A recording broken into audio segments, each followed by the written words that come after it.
come with quality finishes, energy-efficient equipment, beautiful lighting, and professional installation from excavation to decking so you can dive in before the next heat wave hits. Don't just dream it, build it. Visit DuplessisBuilders.net. That pallet of pavers collecting dust? The beginnings of a garden? Those stray fence posts? Are you haunted by half-finished projects on your land? John Deere is here to say, not anymore. Our compact tractors allow you to swap implements easily, and they're backed by the nation's largest dealer network. You always had the right idea, and with the right tools, those projects can get finished for good. Nothing runs like a Deere. Learn more at johndeere.com/compact tractors. Live from Upper Lafayette, this is ESPN 1037 KLWB Carencro Lafayette, KLCJ-FM Oak Grove Lake Charles 1041, a Delta Media station. This game isn't fun. This game is a war. It's time for the 2-minute drill. Hurry it up, hurry it up, hurry it up. Powered by B1 Bank. Visit B1Bank.com to find a location near you. Come on, let's go, you guys. Get in here, we gotta go fast now. The Houston Astros lost 2 out of 3 to the Seattle Mariners at home this weekend, dropping their record to 63-62. The lone win for Houston was on Friday, 10-7. Next up is a home series versus the Los Angeles Angels, and it won't be until Tuesday evening. The starters for that matchup will be Christian Javier for Houston and George Klassen for LA. The New Orleans Saints lost their first preseason game 24-20 to the Jacksonville Jaguars inside the Caesars Superdome. Despite the loss, plenty of players stood out, including former number 2 overall pick Zach Wilson, as he finished the day with 145 passing yards and a touchdown on 11 completions. You can read about the game at ESPNSouthwestLouisiana.com. Scotty Scheffler was back and better than ever this weekend in Memphis, Tennessee, when he dominated the FedEx St. Jude Championship at TPC Southwind. Scheffler finished at 17 under. The next closest was Siwoo Kim at 9 under. This is now Scheffler's 21st career PGA Tour title. Former LSU Tiger Jamal Adams, who recently signed with the Minnesota Vikings, will miss the 2026 season after suffering a knee injury in Saturday's preseason game. And the Naismith Memorial Basketball Hall of Fame welcomed in its 2026 class that included Candace Parker, Doc Rivers, Amari Stoudemire, Elena Del Don, and Joey Crawford. I'm James Mesh, and this has been your 2-minute drill on ESPN 1037 Lafayette and 1041 Lake Charles, Southwest Louisiana Sports Station, your home for the LSU Tigers and Houston Astros. The 2-minute drill has been powered by B1 Bank. Visit B1Bank.com to find a location near you.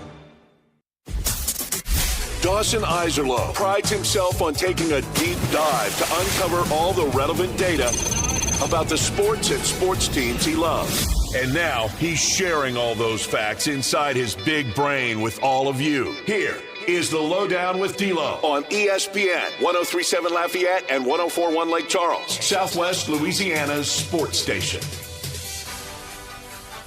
What's up, Lafayette, Lake Charles, everywhere else out in the 337. Jerit Roser here again today on a Monday edition of the LohDown, filling in for Dawson Iserloh.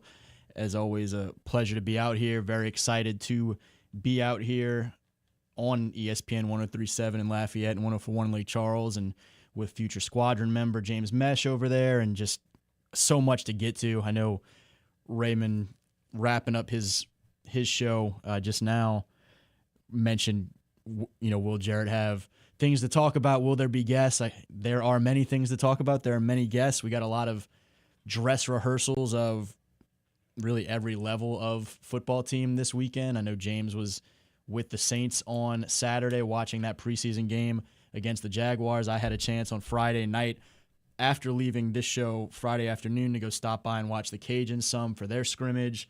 We'll have Shannon Belt from The Advertiser as our first guest today, talking about that in about 10 minutes or so.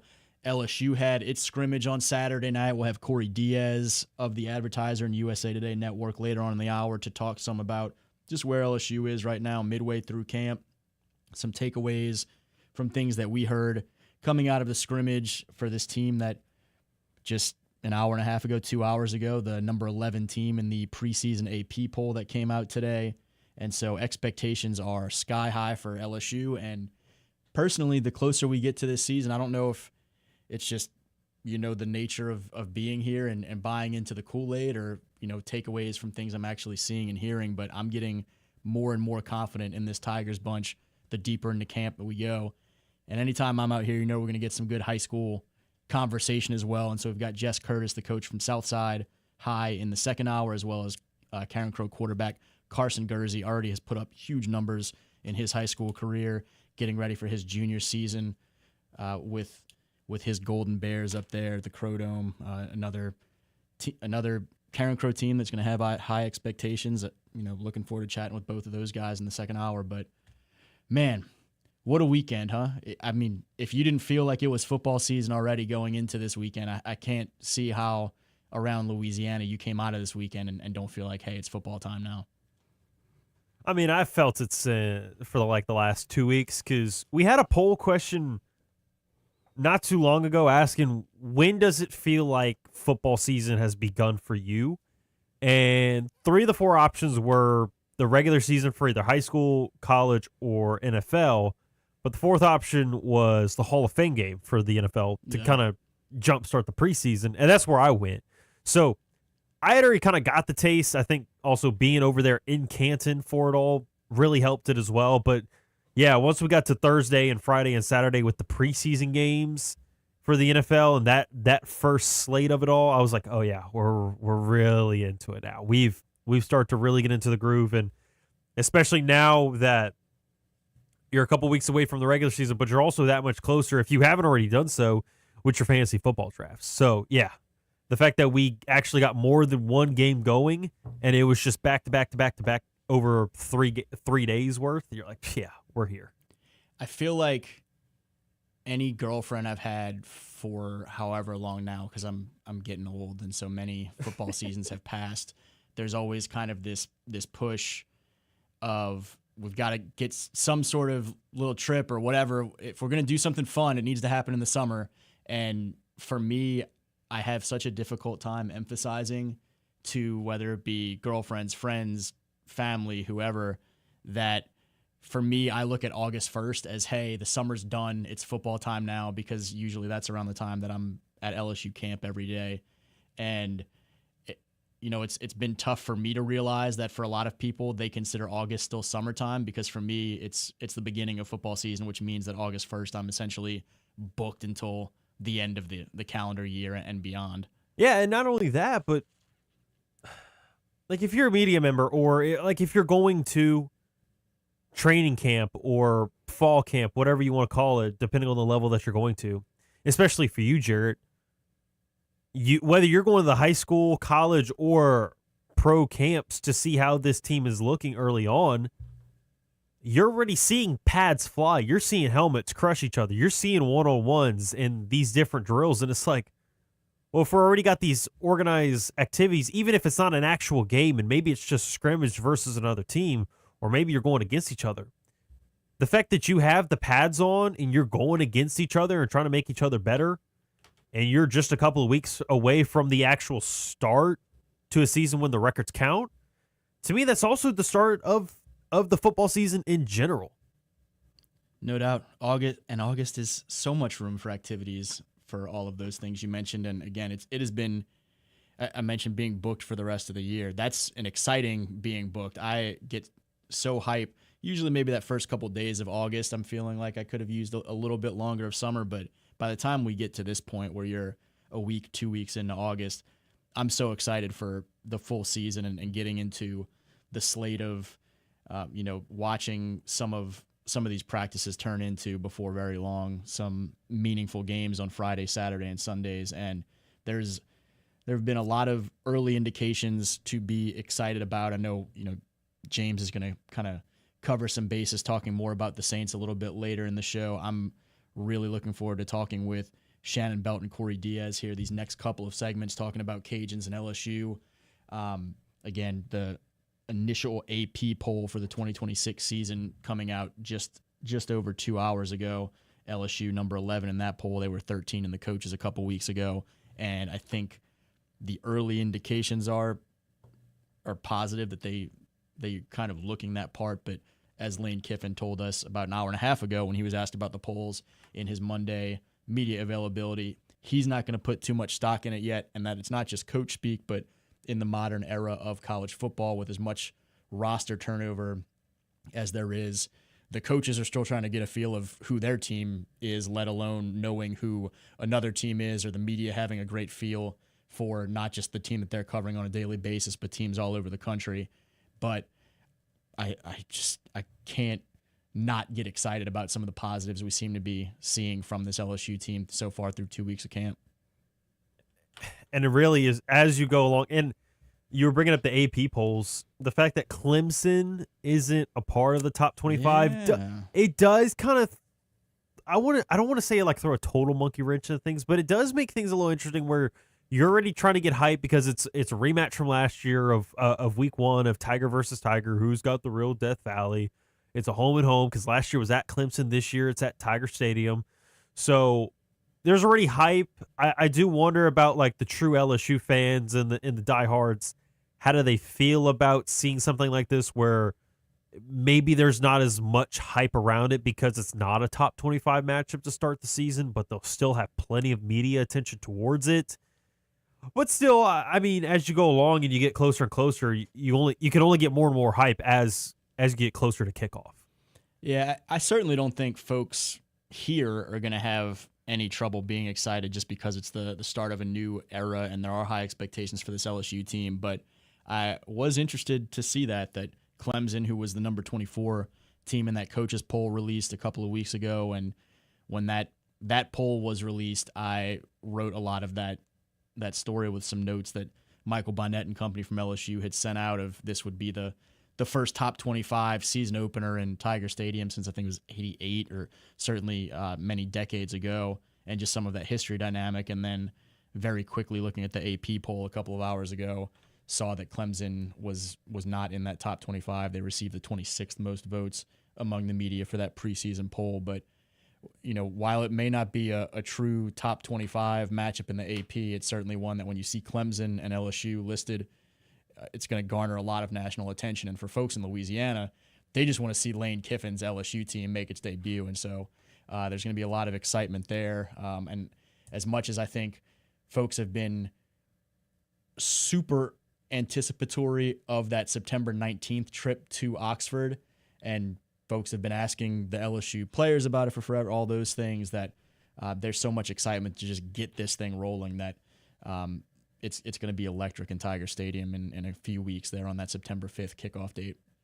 Especially because there hasn't been a whole lot to report on during camp. I mean, everybody that's been over there for LSU, it's been limited access towards everybody, so there's not too much to be able to talk about. So it kind of does leave a little bit of a mystery of things of like, okay, how is this actually going to look? But almost from like my perspective, I'm almost wondering, okay, like if everything's going to be this much of a secret and now Clemson isn't necessarily getting the top 25 preseason pedigree that we maybe expected them to have in kind of looking and talking with some of the other players going into the season, it feels like the expectation should be that to start the season, especially against this Clemson game in week 1, I'm expecting some fireworks on this offensive side, especially when you have an offensive mind at the caliber that we recognize Lane Kiffin as. Yeah, they've put up yards and points and all those things everywhere they've been, and you know the expectation is that they will do so again. But there have been great early signs from this defense today. Lane Kiffin, in his takeaways from the scrimmage, mentioned the defense first. We're going to talk to Corey Diaz some about that here in just about a little bit less than a half an hour. But first, we're going to get to his advertiser coworker Shannon Belt talking about the Cajuns, who again they had their scrimmage on Friday evening, and I think some similarities in terms of what we saw Friday evening from the Cajuns and what we heard about in terms of the flows of that Tigers scrimmage on Saturday, where the defense was particularly impressive early on and the offense kind of found its way and made some more things happen there later on. We're going to talk to Shannon Belt about what she saw Friday evening and her kind of update of where the Cajuns are now, hitting that kind of 2-week mark in camp. So stick with us here on ESPN 103.7 in Lafayette, 104.1 in Lake Charles, ESPN's Southwest Louisiana sports station. We'll be right back with more of the Lowdown. This is the Lowdown with D-Lo, live on ESPN 103.7 Lafayette and 104.1 Lake Charles. Southwest Louisiana's sports station. Make sure to set your alarm and tune in Saturday mornings at 10 o'clock for Sports Shorts here on ESPN 103.7 Lafayette and 104.1 Lake Charles. Join me, Ronnie Rance, and the Sports Shorts team of Tommy Christsan, Hunter McCann, and the crazy man, Joel Davis, as we break down the sports and teams that you love. The LSU Tigers, New Orleans Saints, and everything in between. Tune in Saturday mornings from 10 to noon for Sports Shorts here on Southwest Louisiana's sports station. The heart of Acadiana is its local businesses, the people, families, and companies that help our communities thrive. Here's a message from a proud certified South Louisiana business. Candyland Cottage is the place to satisfy all your cravings. Find delicious ice creams, fresh fudges, truffles, hot dogs, sausage po' boys, Frito pies, and homemade shakes. Visit us in Scott and Rain for a sweet treat. Plan your next birthday party or field trip at Candyland Cottage. Shop local, support local, certified South Louisiana. And now time for the Expert Minute, brought to you by Sugarland Exterminating. Ever wonder why bugs seem to love your home as much as you do? One big reason: moisture. Roaches, termites, and ants are drawn to damp areas. Check under sinks, around windows, and in attics for leaks and excess moisture. A little home maintenance goes a long way in keeping pests out. Got unwanted guests? Call Sugarland Exterminating at 337-367-1414 or visit sugarlandexterminating.com for more information. Sugarland Exterminating. Pest-free environment we're creating. Spiders, roaches, rats, and mice. Those awful termites are not so nice. Get rid of all your pests right now. Call Sugarland Exterminating. Termites, they're here. They're invasive. They can destroy your home if left untreated. Sugarland Exterminating has been in business for over 50 years, and they have the experience to effectively treat termites. Call 367-1414 or visit sugarlandexterminating.com. And that has been your Expert Minute, brought to you by Sugarland Exterminating. Let's try something new, like not overloading your outlets. Up next, from Mr. Electric. You know that power strip and your extension cord? They are not a permanent lifestyle choice. You don't have to be afraid to get rid of them if they're damaged. And keep water far away from electricity. And if something sparks, buzzes, or smells like regret, call a professional. Because saving a few bucks is not worth turning your living room into a campfire. Home electrical safety. It's not shocking, unless you ignore it. If you would like to learn more, visit MrElectric.com. You're looking for not only a good electrician, but one you can trust. Here's Sean Doré with Mr. Electric. Yeah, I love what I do. I love serving our community. It's a pleasure, it really is. Our reviews speak for the passion that I have. You know, we want to do good business. We want to be someone that you can trust to come in to your home. Call Mr. Electric today or see us on Facebook. ESPN 103.7 Lafayette and 104.1 Lake Charles is the #1 rated sports station in Louisiana, according to our mamas. Mama said that. Mama said that. My mama said that. My mama said. Back to more of our mama's favorite sports station. Back with more of the LohDown on ESPN 103.7 in Lafayette, 104.1 in Lake Charles. Jerit Roser here today, filling in again for Dawson Iserloh, and we talked a lot about just the excitement of how much closer and closer we continue to barrel toward this upcoming football season at every level, high school, college, NFL. We had the preseason game for the Saints against the Jags on Saturday. We mentioned some scrimmages this weekend. Intra-squad work, extended intra-squad work, if I can get that word out there correctly without slurring through it, from both the Cajuns on Friday night, LSU on Saturday, and that we'd be getting to our first guest, Shannon Belt from The Advertiser, who was there at Cajun Field on Friday evening watching that big dress rehearsal where we saw ones, twos, threes, beyond, everybody kind of working through, a lot of guys getting a lot of reps, and just some of the takeaways there. Shannon, how was your weekend other than some Friday night football? And, you know, let's start getting into some of what you're thinking about the Cajuns here almost 2 weeks into camp. I'm getting excited, not going to lie. When I was driving up to the scrimmage for UL, I was like, oh, man, it's almost that time, like, for everything. Like you said, you know, high school is gearing up. The Cajuns are gearing up. My only complaint is the heat, you know, sweating bullets in there in that press box. But other than that, it was good to see a little sneak peek of what the Cajuns got cooking, especially with the expectations still pretty high going into this year for them. All we've talked about so far is I told folks that the defense seemed kind of ahead there for a lot of the scrimmage. You know, once we got into some actual plays and scrimmage portion of the practice, nobody got into the end zone for quite a while until a few late scores there and whatnot. But I also think, you know, the offense was looking at some different things, and you weren't going to have Lunch running around like crazy. Wanted him to kind of step back and throw the ball a little bit to some of these receivers as they deal with some trying to first of all just, you know, get some rhythm and get some things clicking there, but also trying to try out some different receivers as you deal with some injuries in that position group. But other than that dynamic of nobody getting to the end zone until late and then the offense finally kind of cracking through for a few there, what were your biggest takeaways, you know, one or two things coming out of Friday night that really kind of caught your eye? I guess what really caught my eye was, of course, the passing game. We all know how it started off for the Cajuns last season. A lot of drops. It wasn't as many drops. I think maybe that first few possessions for the offense, I saw a couple drops.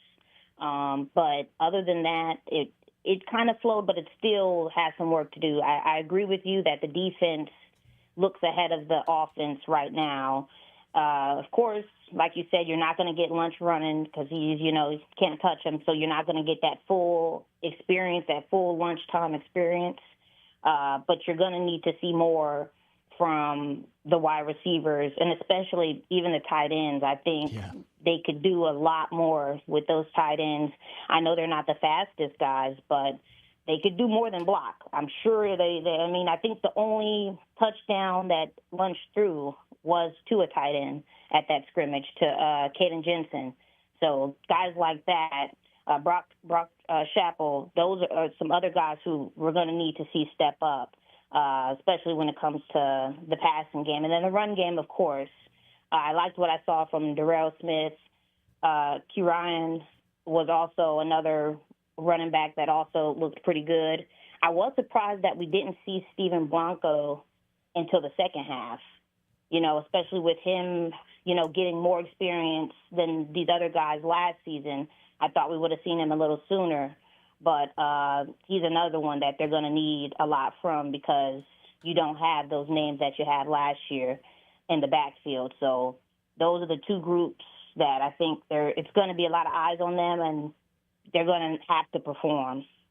Yeah, I think once folks did start reaching the end zone that, you know, eventually Sam Altman, the former STM quarterback, was able to break away on a little run where everybody was kind of beating each other up in the trenches, and he bounced it outside. And then that touchdown that you mentioned where Lunch hits Caden Jensen for he was kind of rolling out and found his big tight end there in the end zone. And I was impressed with the tight ends as well. I thought they had at least 4 catch passes at different points, and I thought you saw them be involved downfield as well. And then right after that touchdown to Jensen, you have Coleman Carter come in and hit the freshman receiver, Christian Brooks from Zachary, for a deep shot that was the biggest downfield strike of the day. And then, I mean, correct me if I'm wrong because I didn't see it great, but I think that was Blanco that got into the end zone late on that kind of goal line run. But other than that, yeah, you saw more of Darrell Smith, and you mentioned Keyron, the freshman running back from Holy Cross in New Orleans. There were so many moments like that with the non-starters where I saw young guys that maybe aren't going to be the starters going into this season, but a lot of young guys, a lot of young Louisiana natives who, just the nature of me with my Louisiana versus all y'all brand and mentality, I was excited to see some of those youngsters have their moments too and start to kind of gain some confidence at this point in camp. Yeah, I agree. I didn't get to mention this in my takeaway video that I did, but I did see some good stuff from local names. Like I think I want to say Luke Green from LCA. He got in there and he was right there for a possible sack. You know, can't do sacks in scrimmages, but he was right there. Alex Munoz, quarterback from Turlings Catholic, he also had a really good series. It took him a minute to find his footing, but once he got in there, it was looking like he was back in at Rebel Stadium throwing some touchdowns and rolling out and doing all those things. So it was really good to see, you know, the depth, because depth is going to be important for a team like this where as we're already seeing, injuries are starting to become more. They're starting to pile up, and that's before the season starts. So it's only going to get worse once the season does start. So you're going to need guys like Daniel Beal, Coleman Carter, those type of guys, because if something does happen to lunch, you don't want to be out of luck. And we talked to Jamarcus Fitzpatrick on Friday's edition of the LohDown, and he was kind of updating us some on Shelton Sampson being out and the latest on Landon Strother. And we saw a lot of different receivers cycle through there on Friday, and I think that's an area where clearly you want to have all your guys. I mean, at any point, both for the sake of the team as well as for those young men, you want them to be out there and be able to play. But they still have a lot of weapons in that group, and so I think a lot to be excited about. We saw them use different guys in different capacities, get guys involved on some kind of sweep type looks and whatnot, just to get the ball in the hands of some of those playmakers in different ways. But when you look at the way that this receiving core is coming together, particularly as they navigate some of the some of the injuries right now preseason, who are some of, whether from the scrimmage on Friday or just what you're seeing in practices or hearing from Coach Dez and company, who are some of the names to watch that you think have a chance to kind of pick up some of that slack or make the most of opportunities and crack into this rotation in a bigger way this year? I think maybe top of the list would be Trenton Chaney out of Lutcher. He had a lot of good plays. I think he had on a gray jersey too at the scrimmage though. Yeah. So I don't know if he's dealing with anything, but he was able to get out there, made a lot of big catches. Russell Babineau, another local kid from Acadiana, I liked what I saw from him. He's a little undersized, but he's got a lot of speed, kind of similar to Raji Dennis, another one who they're going to need more from him as well, because he's got that speed similar to Russell, where we need those fast guys. And I remember, I think it was last year, speed was like the buzzword for the offense when it came to talking about like the wide receivers. We got a lot of speed, but you have to catch the ball too. So they have to have guys who could catch. And I think Jaden Johnson is a name that they've thrown around a lot for the past couple of years. I think now he's a senior, and he's going to be someone who, like, from a leadership standpoint, they're going to need more from, especially if they're not going to have their key names like Shelton to start off this season, and who knows how much longer. If he's going to miss any more than what he's already missing, you're going to need guys to step up. But I think it's a mental thing, because they know they could catch the ball, but it's getting over those mental jitters and stuff, because you can't drop the ball at scrimmage. You're going to really drop it once the lights are on. So those are some three guys that I really think. Another one, Jacorian Norris, too, another name that they're going to look to probably air it out to. Yeah, we saw Jacorian get in there with the offense. I think we saw more of him last year in the return game, and obviously a really talented athlete from Tioga up there in central Louisiana. We're now less than 3 weeks away from that season opener at home against Lamar. As you go through these next couple of weeks of just continuing through that camp grind, what are your biggest remaining questions or just focal points that you're interested to see or ask more about, or anything that would, as you try to get a more complete or clear picture of who this team is going to be heading into the season, what stands out to you that is kind of top of your radar that you want to see answered in the coming weeks?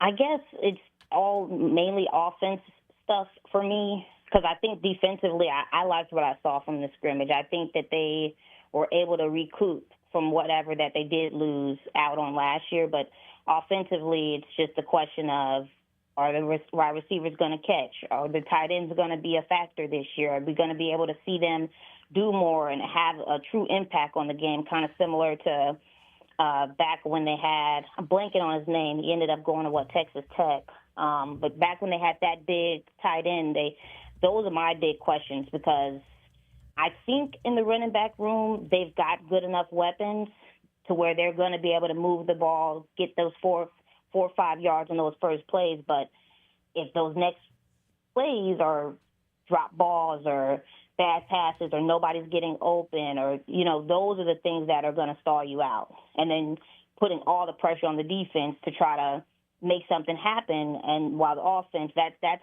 the issue that I could kind of foresee happening. So for me, it's kind of like, who's going to be those guys? Okay, Shelton's out, Landon's out. Who's going to be those guys? And, like, they really have to showcase, like, this is what I want to do.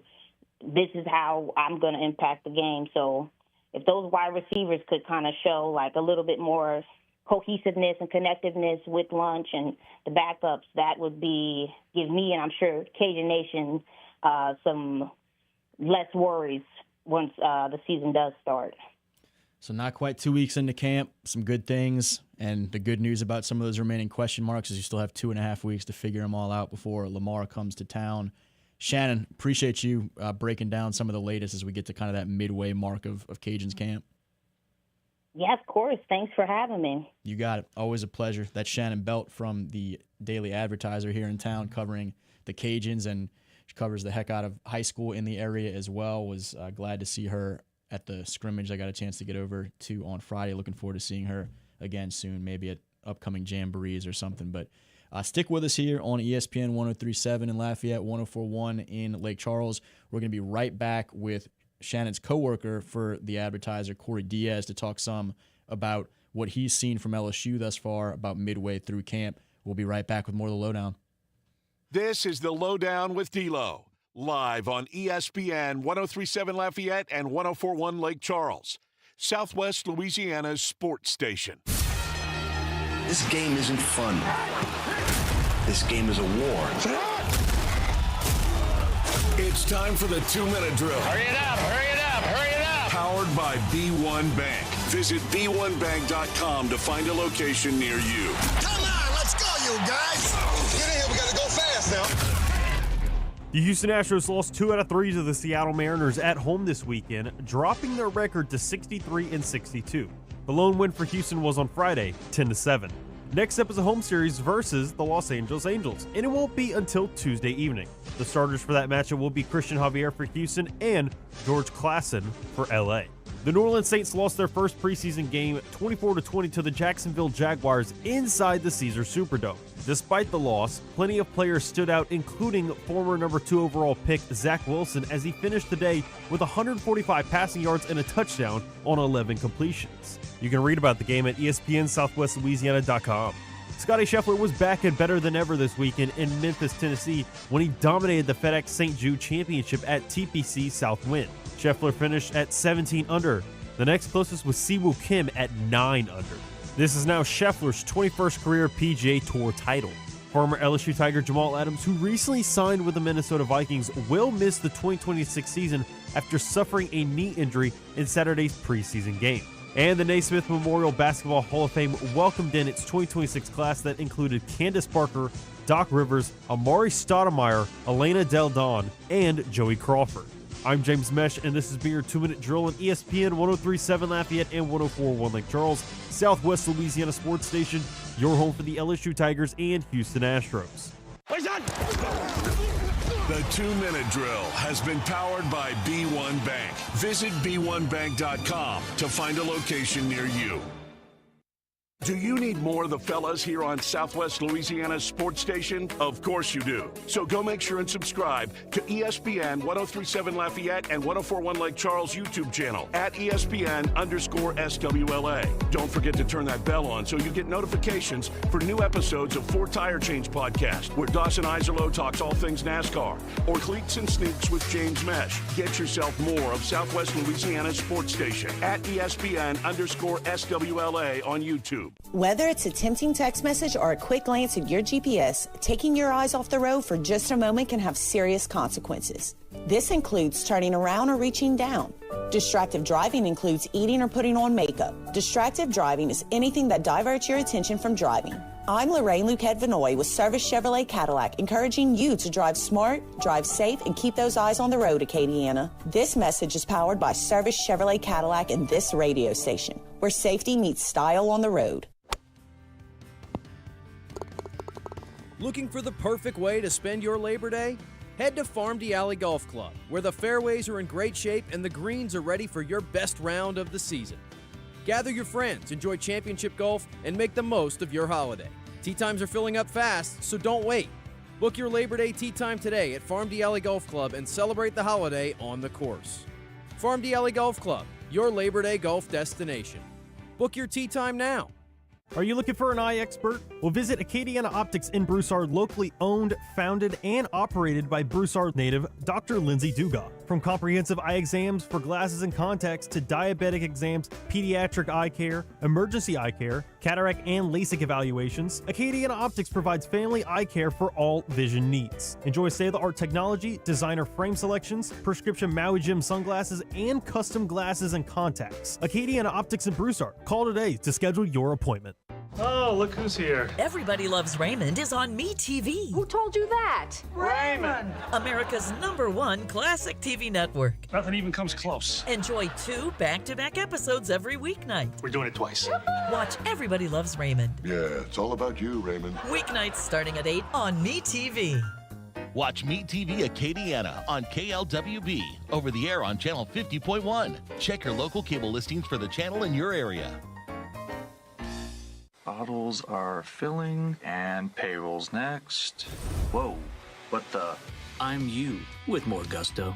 What's with the leather jacket? It's kind of my new vibe, which, by the way, switch to Gusto for payroll. Switch? Oh, that's always such a headache. With Gusto, it's effortless. Kind of like looking cool in this jacket, payroll, benefits, even 401k. Simple. Can I try it on? Gusto? Sure. The jacket? No. Switch to effortless payroll. Choose a future with Gusto. Do yourself a favor and download the free ESPN Southwest Louisiana mobile app, powered by Moss Motors BMW for your Android or Apple devices. Download the app by searching ESPN 1037 Lafayette or ESPN 1041 Lake Charles. It's just that easy to take Southwest Louisiana's sports station with you wherever you go. Yeah, you got to go download that app and get all of the great content coming out of ESPN Southwest Louisiana. You've heard, teases for some of it throughout. Dawson apparently talking some NASCAR. He's out right now, so you got Jerit Roser today. You're probably not going to get a lot of NASCAR from me, unfortunately. I'm sorry about that. What you are going to get anytime I'm out here is certainly some LSU talk, and so excited to get into some of that. Thanks to Shannon Belt from the Advertiser and USA Today Network on the previous segment for talking some Cajuns. As I mentioned before the break, we've got her co-worker from the USA Today Network and Daily Advertiser, Corey Diaz, to talk some LSU with me. He was out there waiting patiently for Lane Kiffin to greet the media today while I was out here getting ready for the show, and excited to have him chop it up with me a little bit on just kind of where we're at with this LSU Tigers team as we near the midway mark of camp. How we doing, Corey? Man, how about this voice on the radio? How about this? Your voice, I assume you're talking about. We're getting blessed with the dulcet tones of Diaz. I'm just trying to keep the thing going here, and excited to be able to lean on you for the good stuff. Yeah, man. Look, appreciate you having me on, man. I missed you out there this morning, but looks like you're filling in for some other good guys over there. Yeah, man. So let's get into some of it with just where we are with this team. I'm going to start here. We all went into August with some expectations for this LSU team, but also some question marks we wanted to see answered through almost 2 weeks of being out there for every practice and hearing from Lane Kiffin and Blake Baker, the defensive coordinator, on Friday, and a lot of these players last week. Where do you stand right now with just questions that have been answered for you, or just your confidence level, concern level, whatever it may be with this team compared to where you were maybe 2 weeks ago? Yeah, I could probably talk for 30 minutes. Try to condense it down a little bit. Well, obviously, look, I think the biggest question, right, was how was Sam Levitt going to look, coming off the 2-foot surgery. It's the second one happening in the middle of spring practice. Where was he going to be, physically? How would he look, especially in those moments where, he's not just sort of standing and throwing, when he's being mobile and on the move. And I think so far, we've pretty much got a really good answer of that, and that, he's fully healthy and he's ready to go. I haven't really seen him with any limitations, through the first 11 practices up to this point. Now, again, we only get to see, 10 to 13 minutes at a time when we're out there. Maybe they're, holding it back after that. I don't know. It's hard to sort of decipher that, but he looks good when we're out there. I'd say question marks, especially coming off, and Lane talked a little bit about it, in the availability with us earlier this afternoon. He mentioned that the first defense was able to apply a lot of pressure and get to the quarterback. I think we know who the starting five on the offensive line is going to be. But, and Lane even said it today, too. Like he said, they're still working together and they're still, trying to find that cohesiveness. Like, how good is this offensive line going to be? I think that's a big question mark that we still have up to this point in fall camp. And, again, maybe that's a product of us just not getting a lot of time out there. But, hearing that coming from the scrimmage, I think that's sort of, you have to sound the alarm bells a little bit when you hear that. When the defense is getting a lot of pressure, that means the offensive line has not had a very good day. So, I would say that's a big question that I think we still have yet to have answered. One other thing that I would mention, Jerit, that's really stuck out to me so far during fall camp is, guys like Deuce Gerald's, Richard Anderson. I mean, I would even throw Lamar Brown into that mix. A Jace Thomas on the back end of the defense. There's young guys on this team that, coming into fall camp, we probably had them penciled into the 2 deep, but where exactly we didn't really know.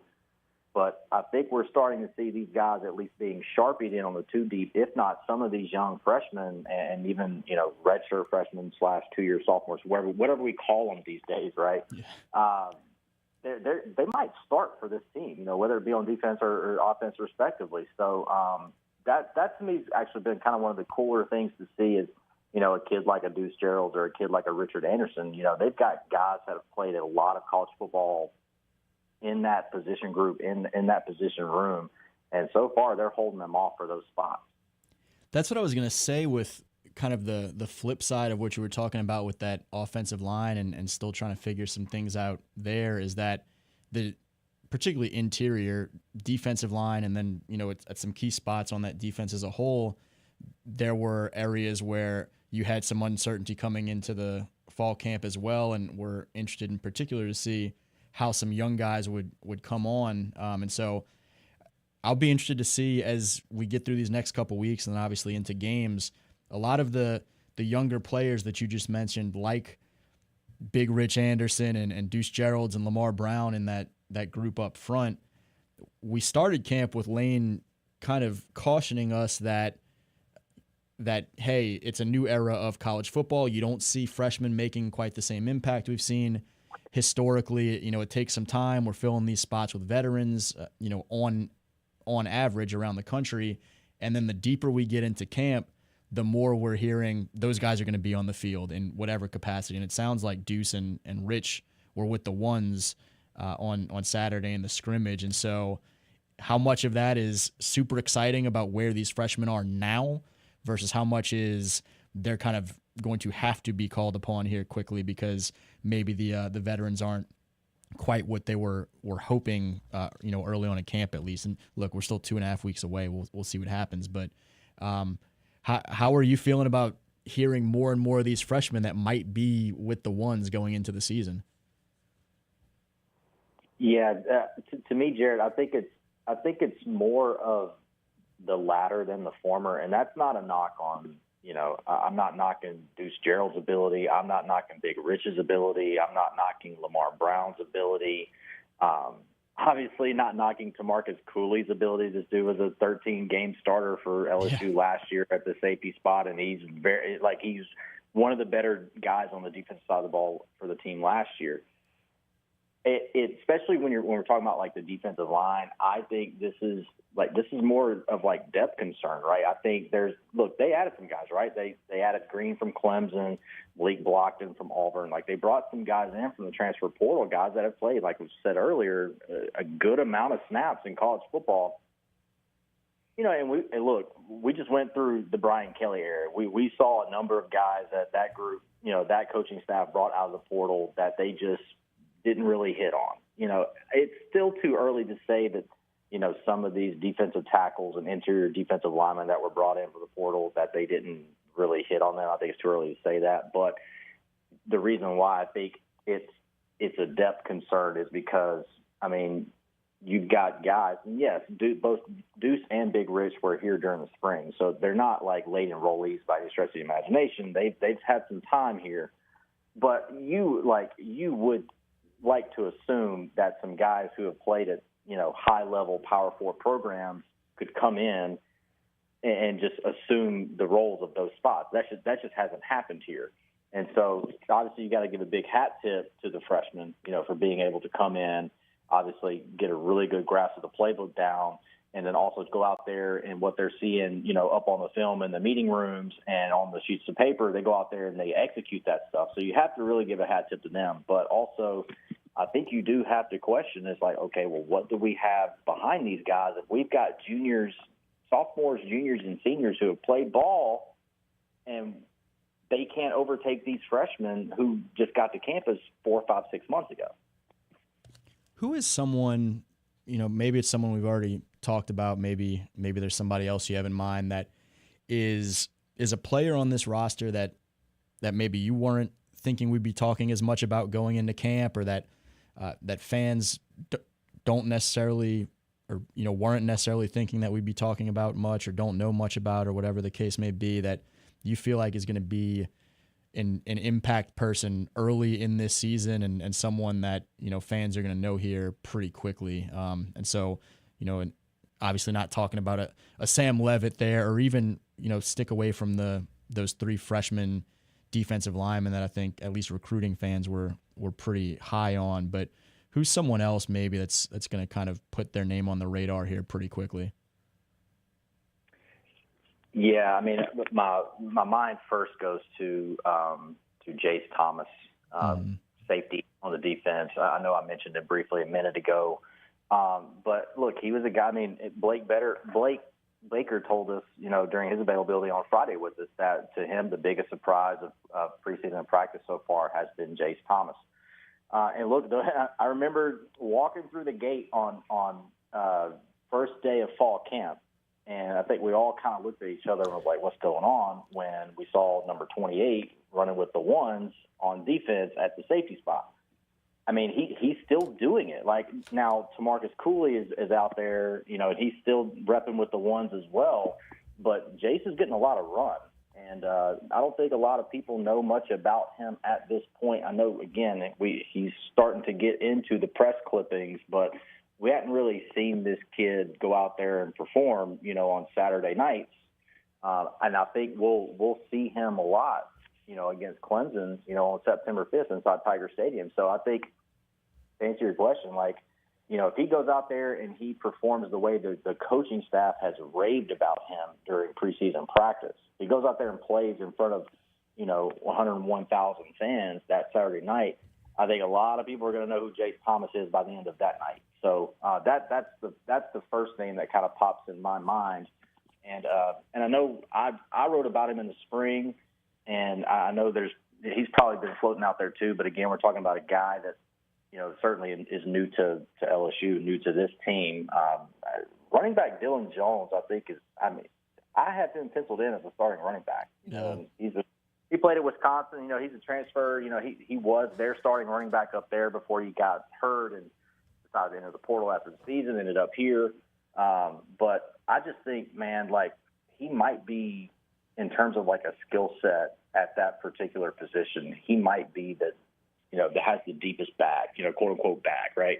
He might have the deepest bag. He can catch the ball in the backfield. I think he's really good, shifting, and he can stop on a dime. He's a really good juker. And he's got a lot of speed too. So I would not be surprised if this is a kid that maybe there's maybe not the rabid LSU fans, but kind of you're more like, hey, we've done some games a year, and we like to read a little bit. Maybe they don't really know this name yet, but Dylan Jones is another kid that I definitely would be on the lookout for on the offensive side of the ball. No doubt. Great stuff from Corey Diaz, man. Appreciate you taking some time to chat with us. Also, best hair on the LSU beat, probably. I gave up and cut all mine off. I was done chasing you earlier this summer, so I'll give you that nod from my perspective. Well, I appreciate that. I have to. Somebody's got to give me like a championship belt in the mail or something. We'll get to work on that. I'm going to ask Raymond what the budget is over here and see if they can fund it. I'll bring it back with me over the basin and see you tomorrow.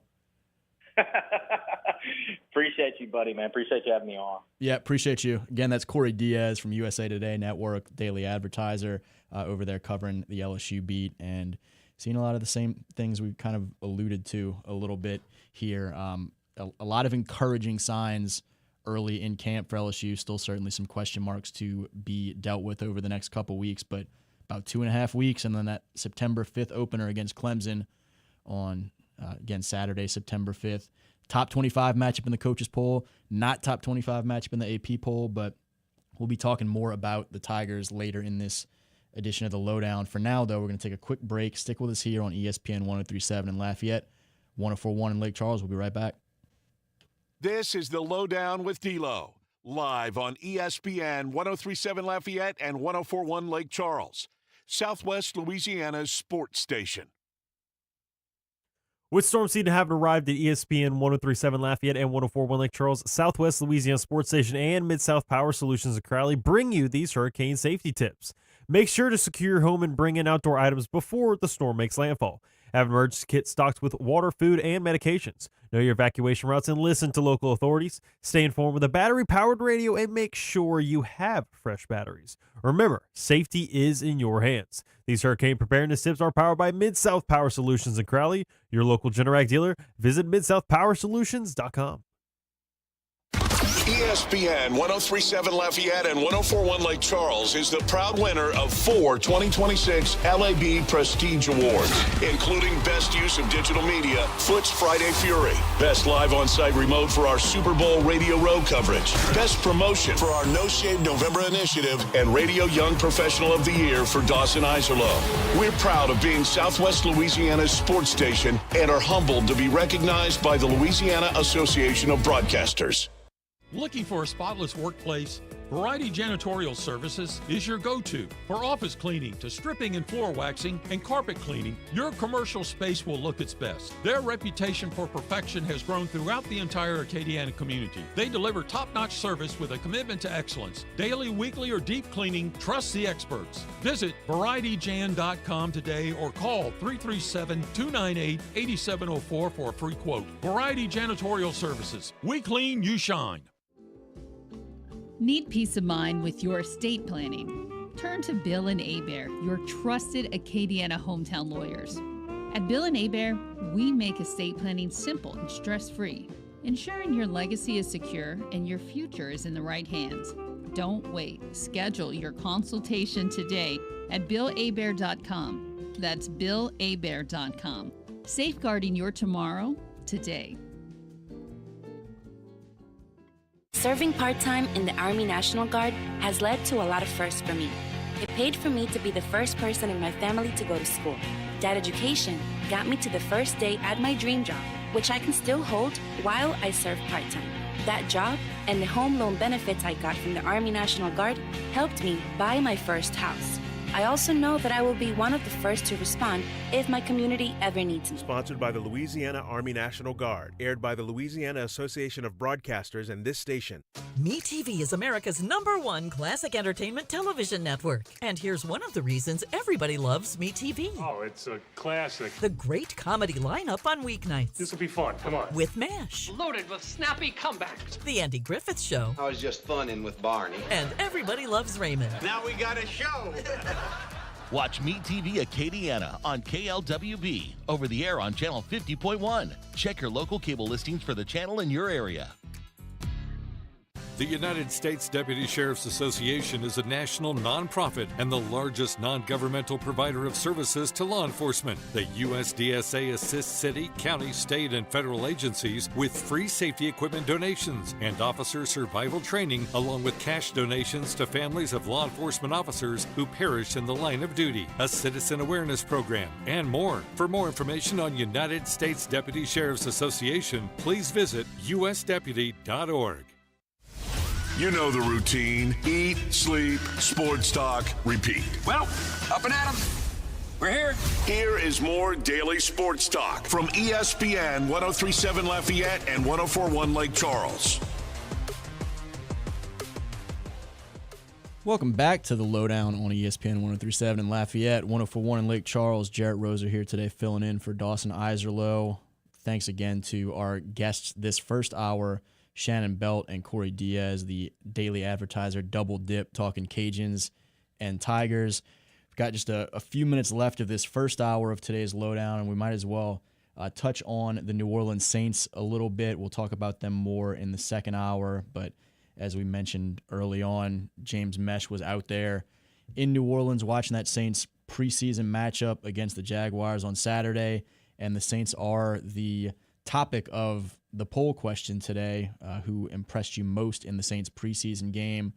James, kind of give us a little bit of a rundown of the poll, how we're looking so far, and folks, if you haven't voted yet today, go ahead and get in there. Yeah, you could go vote on Facebook and our X pages, and we had asked you there who impressed you the most in the preseason game. The options that we gave you were Zach Wilson, Michael Heldman, the edge rusher, maybe Jaden Price, the slot star corner, or was it somebody else? As of right now, 48% of the votes have said Zach Wilson, 20% have gone other, and then 16% apiece go between Heldman and Price.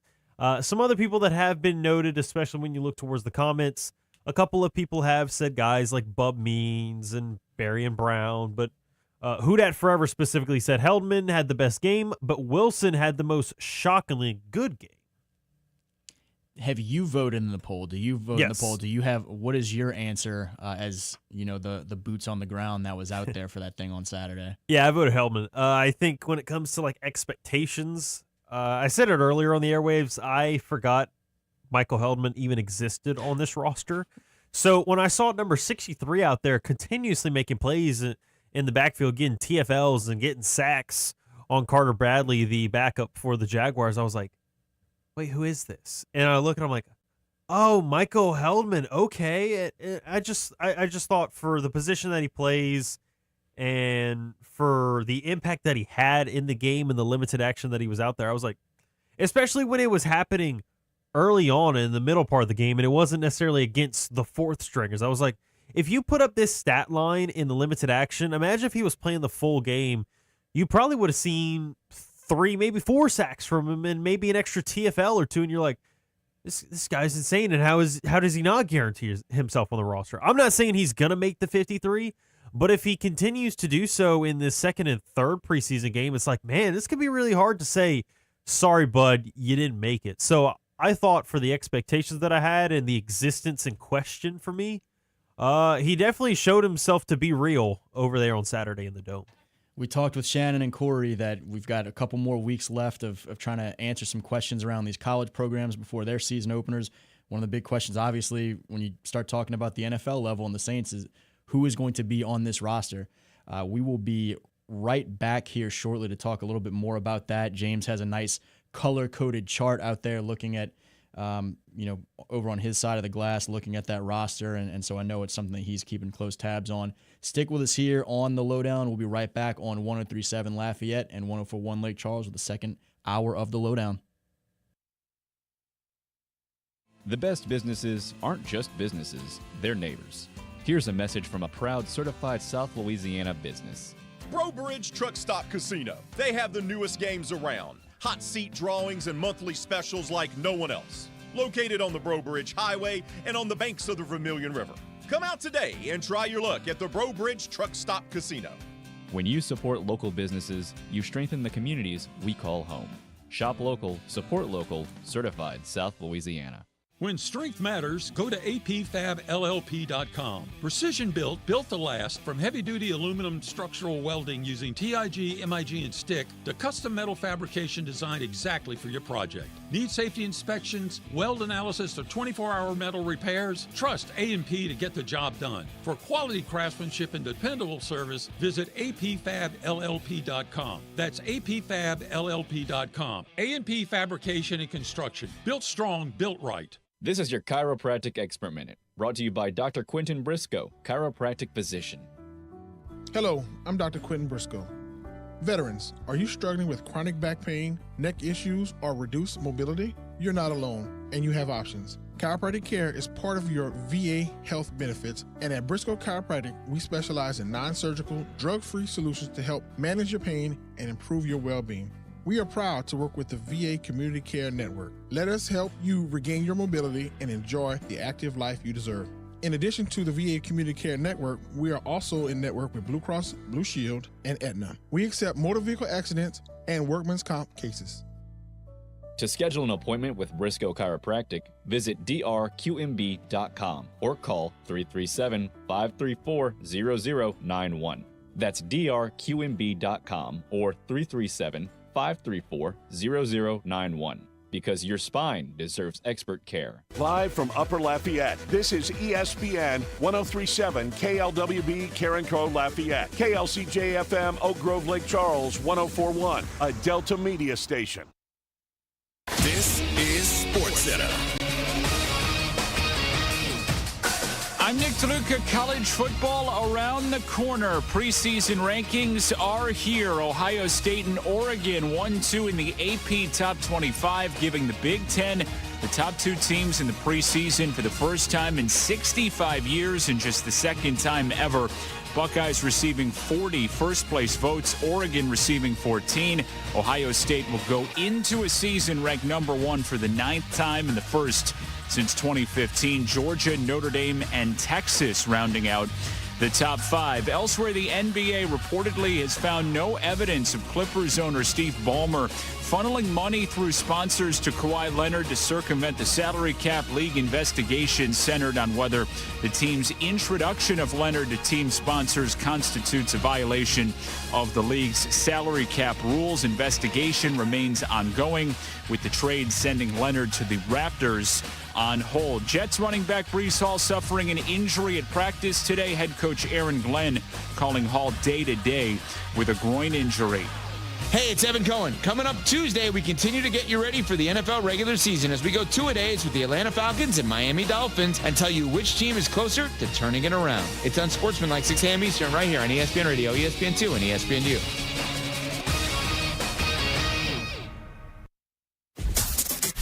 Dawson Iserlo prides himself on taking a deep dive to uncover all the relevant data about the sports and sports teams he loves. And now he's sharing all those facts inside his big brain with all of you. Here is the LohDown with D-Lo on ESPN 1037 Lafayette and 1041 Lake Charles, Southwest Louisiana's sports station.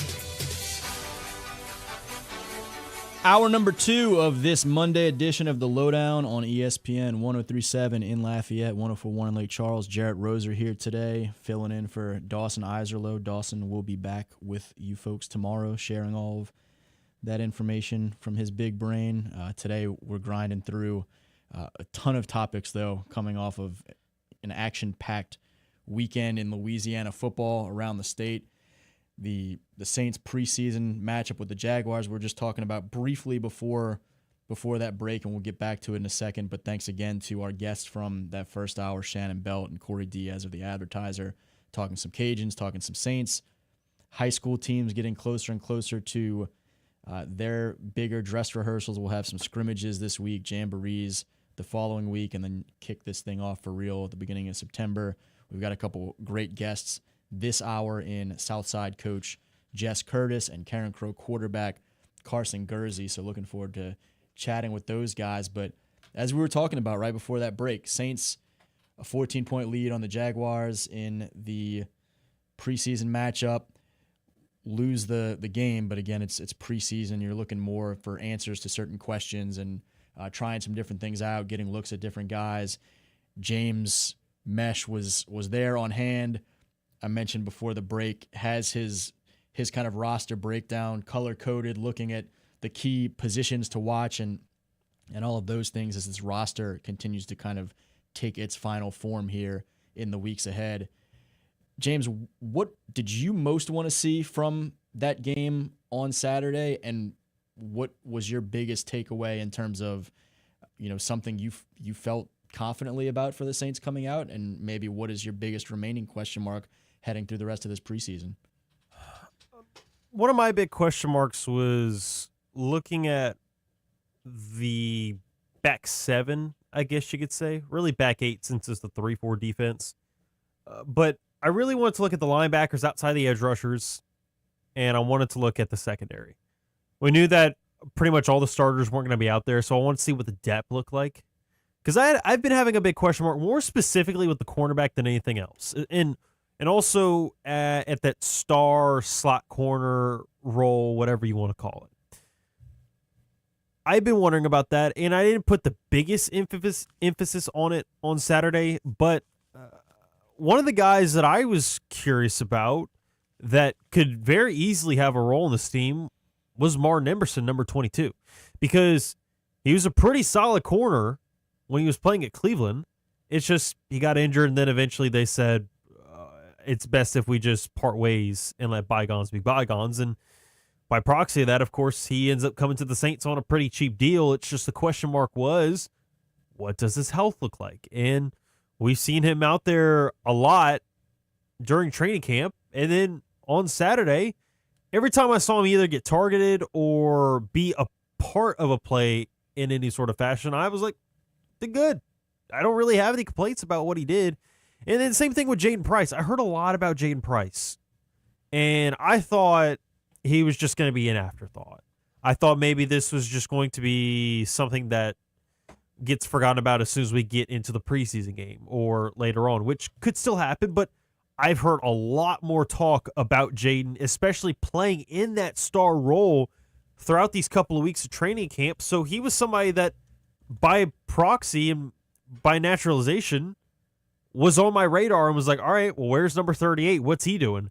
And he ends up making a play on the first drive on a third down, gets a pass breakup, which leads to a Jags field goal. And then later on, he also ends up getting an interception where he kind of watched the eyes of the quarterback and knew what was supposed to be happening and was waiting for it to actually come to fruition. And the dig route that he was waiting for actually came, and he made a big play on it, got the quarterback to actually throw the route, and got the interception, had a solid return, and then also I think had another pass breakup later on.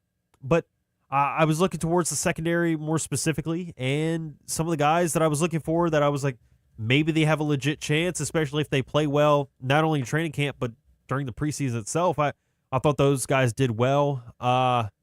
We brought up Heldman on the edge rusher position earlier, and I look towards the offense. You could easily go towards the quarterbacks because Spencer Rattler was a disappointment. The fact that he was seen as the starter, but then it's Zach Wilson who kind of steals the show offensively. But I want to give credit to Zach Wilson because he played well and made good throws.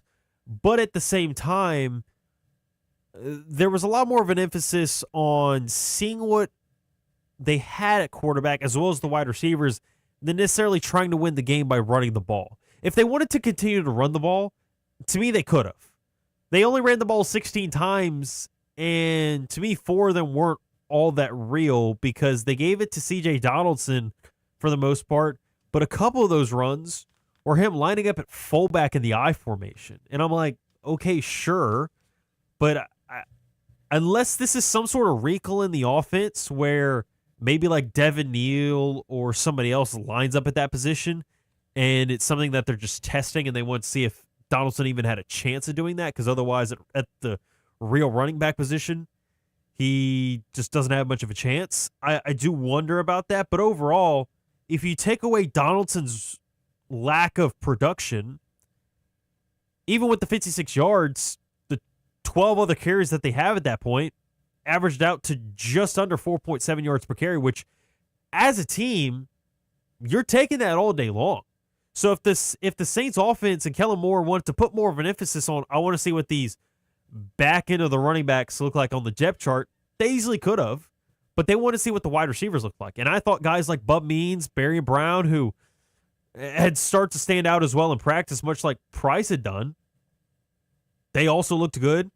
Delp looked solid. Trayton Welch seems to look solid in the preseason. I just don't think he's good enough to actually make the roster, especially when you have Juwan. You brought in Noah Fant, which is a savvy vet, which is another receiving option for you. And then you also, on day 2, took Oscar Delp out of Georgia. So it's like you're more likely not going to take 4 tight ends going into your active 53-man roster anyway. But I was really interested to see what the pass catchers were going to look like. And you could tell that Kellen Moore also wanted to see it with how many guys they have out there, because they have 12 wide receivers on this roster, and they have, 7 or 8 tight ends as well? So they have a lot of guys to feed, and in a preseason like this where the result doesn't matter, it's like, who cares about running the football when you already kind of know what your first 3 running backs look like anyway? Yeah, some similarities there in terms of just what to take away from it and how to look at it to some of what we were talking about with Shannon Belt on the Cajuns in the first hour. Is you're trying to see some different things, and this is not a game that counts, and so some things are going to be called differently in terms of who's in there, what you're doing, because you're trying to get certain looks and whatnot. But you mentioned there when you initially transitioned to the offense side of the conversation, the excitement of Zach Wilson, who is leading that poll, which, again, folks that haven't voted in it yet, go check out the poll on the social media platforms. But Zach Wilson, 11 for 16, 145 yards and a touchdown. Spencer Rattler, 8 for 11, 42 yards, and obviously had some issues there where he was holding that ball kind of loosely and getting it knocked away and whatnot. I'll tell you, the only text I got during the game that I received with someone reacting was about Zach Wilson, a friend who was surprised and excited to see him on the team and some of the performance. Again, it's a preseason game, but in terms of just what you saw Saturday and what that could mean for the makeup of this quarterback room and depth chart and whatnot, all those things heading into the season, how much do you take away from some of those performances you saw from guys like Wilson and Rattler, or is it too small of a grain of salt to even worry about?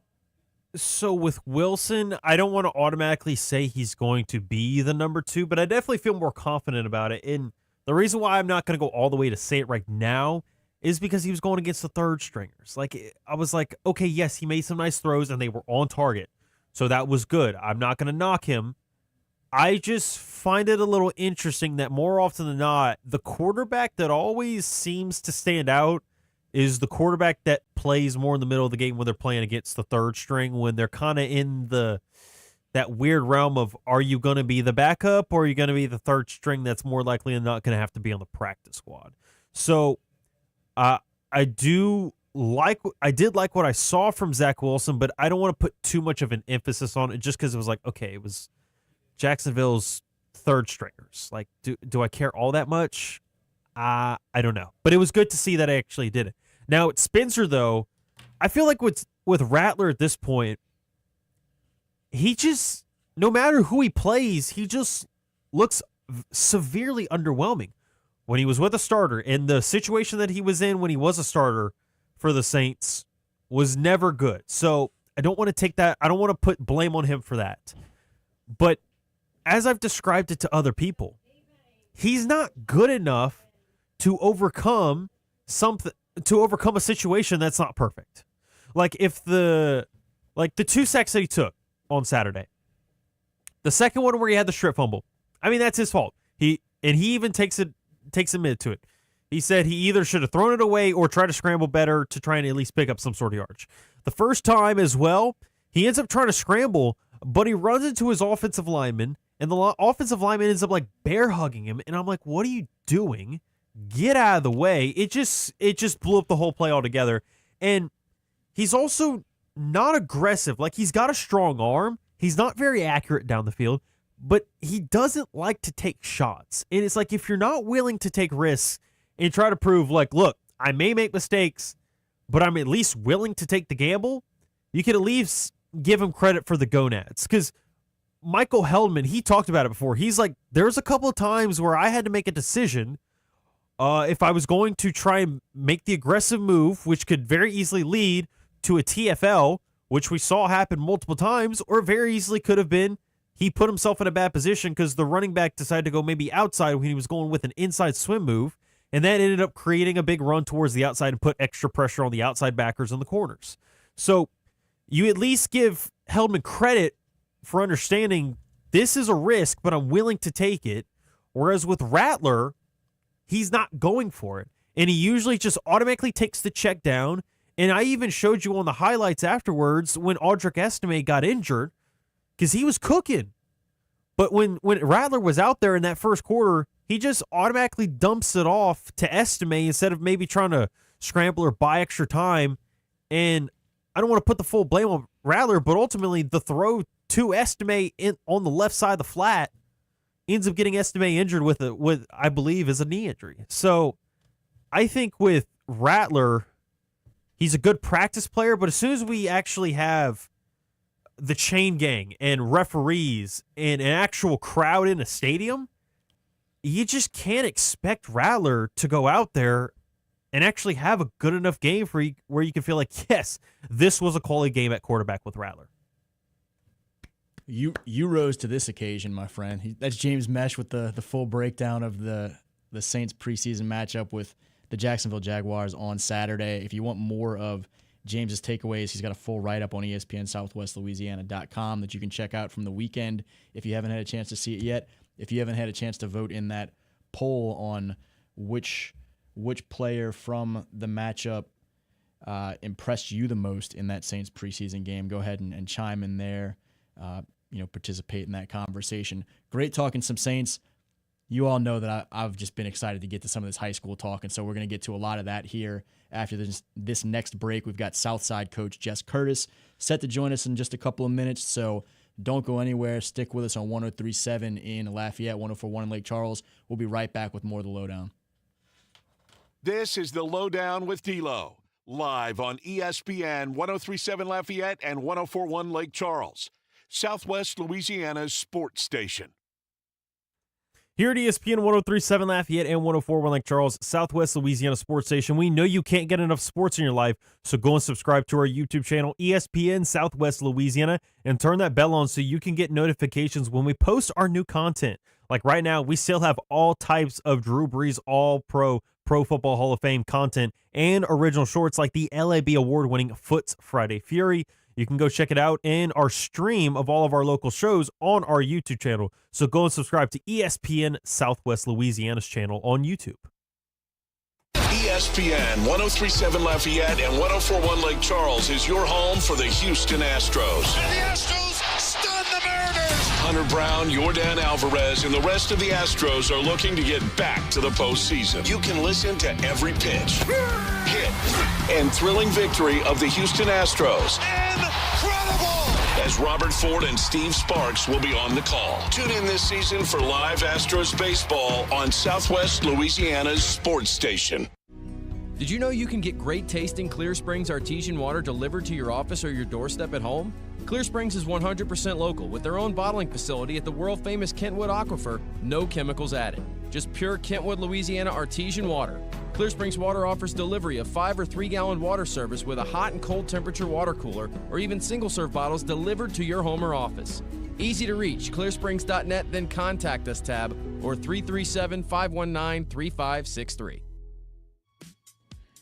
Time to toast. Gulf Brew is back. Join the Gulf South's largest craft beer festival Saturday, September 19th from 3 until 7 in downtown Lafayette. Sample more than 200 craft beers. Enjoy live music, great local food vendors, and the unmatched atmosphere of downtown. Plus, designated driver tickets are available with mocktails and non-alcoholic brews. Grab your friends and make plans now.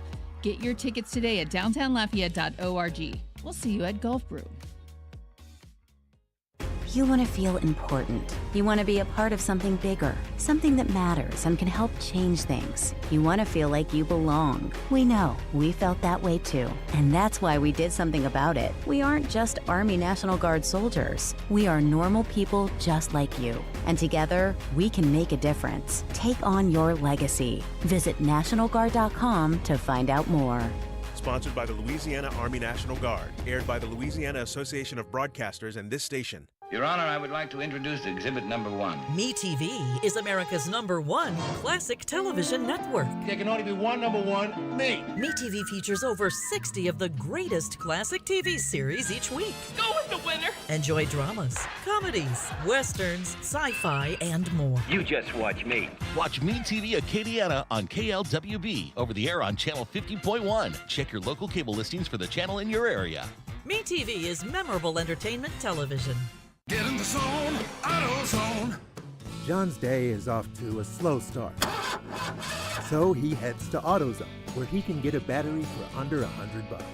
Lonnie, a local AutoZoner, tests his battery for free. Looks like he just needs a charge, and Lonnie does that for free too. In no time at all, John is back on the road, ready to finish the day strong. Free battery testing and charging at every store. No hassles, just help. Get in the zone, AutoZone. Restrictions apply.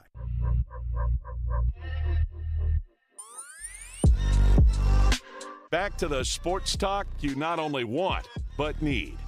This is ESPN, 103.7 Lafayette and 104.1 Lake Charles, Southwest Louisiana's sports station. Back with more of the lowdown on ESPN, Southwest Louisiana sports station. Jerit Roser here today filling in for Dawson Iserloh, and we went a little bit longer than I anticipated there before. I got James Mesh all riled up talking about that Saints matchup against the Jags on Saturday, and so let's go ahead and not waste any more time getting to my excitement to talk some high school football with my friend Jess Curtis, the coach of the Southside Sharks, as they gear up for their fast-approaching 2026 season with a lot of expectations. Yeah. Coach, sorry that we're running a couple minutes behind what I told you, but I'm excited to chat, man. How are you? Hey, man. Just glad to be on. Appreciate you guys having me on. Yeah, no doubt. How are things going down there in Youngsville as you guys get ready for scrimmage mode and jamboree, just in terms of what you've seen from your guys through these first couple weeks of fall and where y'all are in the ramp-up stages toward this season? Well, we're in a good spot right now. We got a senior-laden team coming back.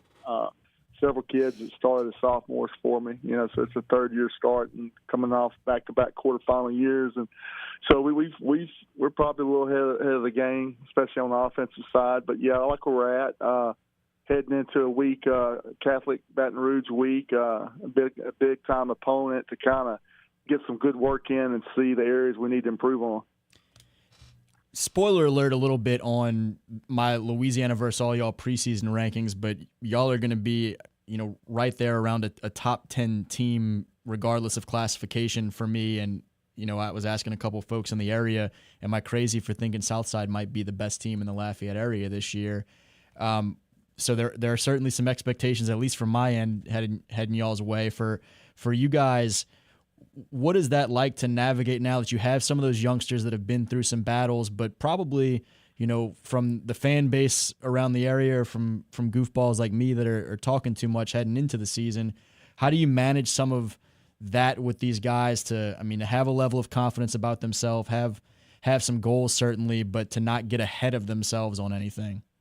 Yeah, because we've done nothing yet. We've gone to quarterfinals and everybody's been celebrating and stuff, but that's not where we want to plant our flag. That's a great step when you're playing quarterfinal 5A football, but again, when you return a group of guys like we have, again, several of them playing their third year, and you feel like you got a chance to go a little further, and that's kind of been our mission. We want to play in December, that's just my nature. When I got here, Coach Fontenot did just a great job building a foundation, a brand new school, a brand new program, and it was in a good spot. And my deal is, and my attitude is, we're here to try to win championships, and we definitely think Southside's capable of that.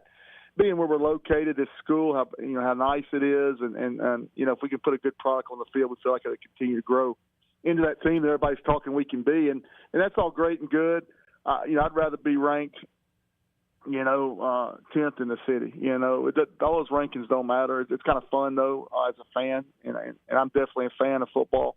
But this Lafayette region, in my opinion, I think it's the best region in the state. Especially, I think we're in the best district in 5A. That's saying something because Monroe's district, they have that Ruston, West Monroe, and they used to have Neville going down.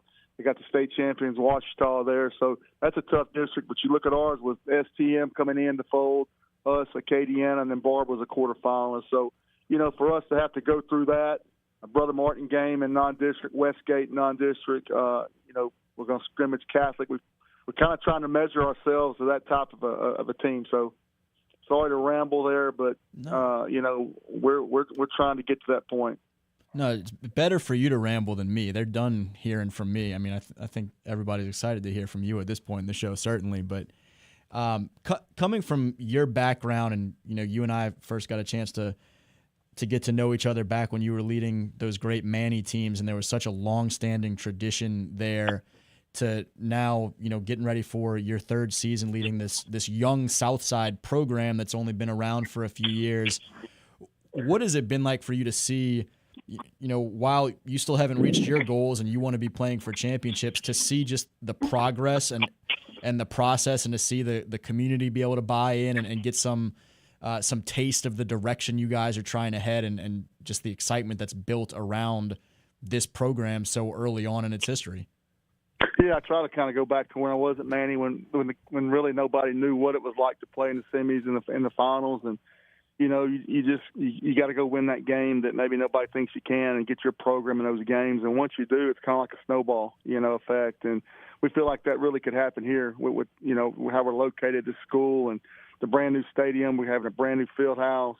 It's just, the sky's the limit. We just want to, again, go get that game that pushes us in that next level. The kind of the rare air group, the teams playing in the semis and the finals, and so that's kind of been a thing. I've kind of went back to what it was. We were chasing Winfield for the longest time. They were playing John Curtis in the Dome. We were trying to get on their level, and until we beat them, it was just us talking about it, and it was a goal. But once we beat Winfield, in 2013, we never looked back. A guy that you and I have texted about, that I've had a chance to come out and visit you guys and interview, Justin Williams, senior running back, and I know you guys have a great senior class overall, but he's someone that has felt like one of the more, from a statewide level and recruiting-wise, maybe underrated in terms of what he brings in a lot of different ways. But I wanted to give you a chance to talk some about Justin in particular, as well as just a great running back group in general. What has made him so special?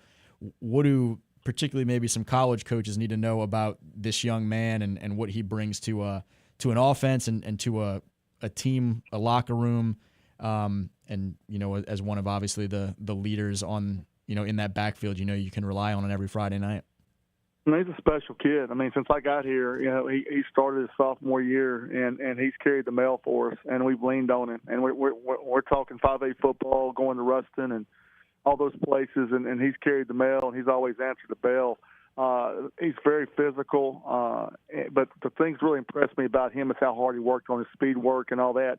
He's ran legit laser time 4.5s to add that physicality that he runs the ball with, and he's really a no-brainer. It's just kind of the world we live in now, where they used to take 3 high school running backs, now they take 1, and it's very frustrating for me as a high school coach, because, I mean, I'll send kids to LSU, Arizona State, they all over at UL. And this kid's as good or better. And, we feel like that's going to fall into place for him, though. But besides the kind of player he is, though, he's probably even a better kid. So, we're lucky to have him to build our program on. And, he's kind of, again, it's contagious being around Justin Williams.